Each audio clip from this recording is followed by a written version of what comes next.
రాజ్యసభలో వైఎస్ఆర్ కాంగ్రెస్ పార్టీ హవా నడవబోతోంది.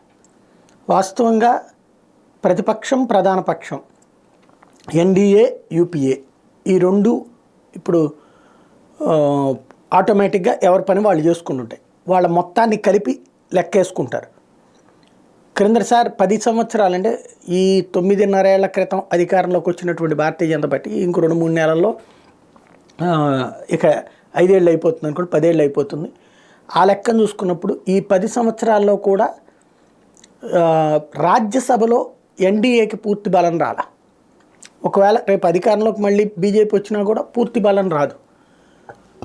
అది ఏ 400 పార్లమెంటు స్థానాలు దాటితే, అది కూడా ఇప్పుడు మళ్ళీ కొత్తగా అసెంబ్లీలో గెలిస్తే అప్పుడు సాధ్యమవుతుంది. లేకపోతే రాజ్యసభ స్థానాలు ఇట్లాగే ఉంటుంది. అదే సందర్భంలో అలాగని ప్రతిపక్షానికి పూర్తి బలం ఉందంటే లేదు. అక్కడ ఈ మధ్యస్థ పార్టీలకు సంబంధించినటువంటి రాజ్యసభ సీట్లే కీలకం అవుతున్నాయి.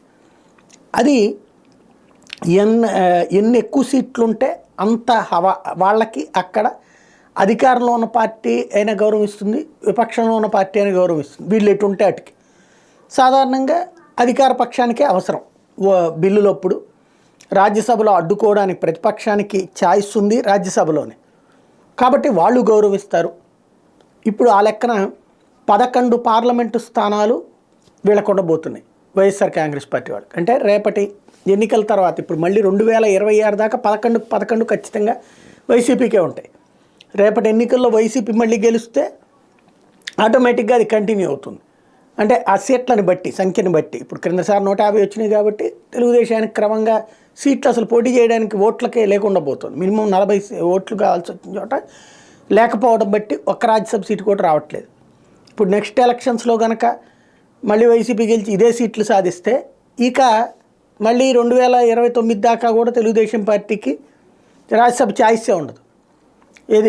ఇదే రిజల్ట్ రిపీట్ అయితే కనుక, ఒకవేళ కనుక తెలుగుదేశం గెలిస్తే అప్పుడు సీట్లు దానికి కనుక క్రిందటిసారి 2014 అప్పుడు వచ్చినాయి అంటే 102 అట్లాగా 2 సీట్లు వీళ్ళకి, 1 సీటు వాళ్ళకి తప్పున అవుతుంది. లేదు వాళ్ళకి 150 వచ్చేసినాయా, అప్పుడు మొత్తం 3 సీట్లు వాళ్ళు కొట్టుకోవడం అవుతుంది.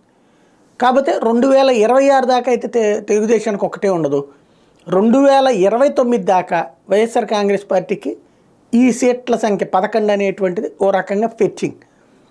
జాతీయ రాజకీయాల్లో రాజ్యసభ సీట్ల ఆధారంగాను, పార్లమెంట్ అంటే లోక్సభ సీట్ల ఆధారంగాను వచ్చే విలువలో క్రిందసారి లోక్సభ విషయంలో 100కి 100% లాభం పొందింది వైసీపీ. రాజ్యసభ దాంట్లో 100కి 50% లాభం పొందింది వైసీపీ. ఇప్పుడు ఇకపై రాజ్యసభ స్థానాల మీద వైసీపీ 100కి 100% ప్రయోజనం పొందుతుంది.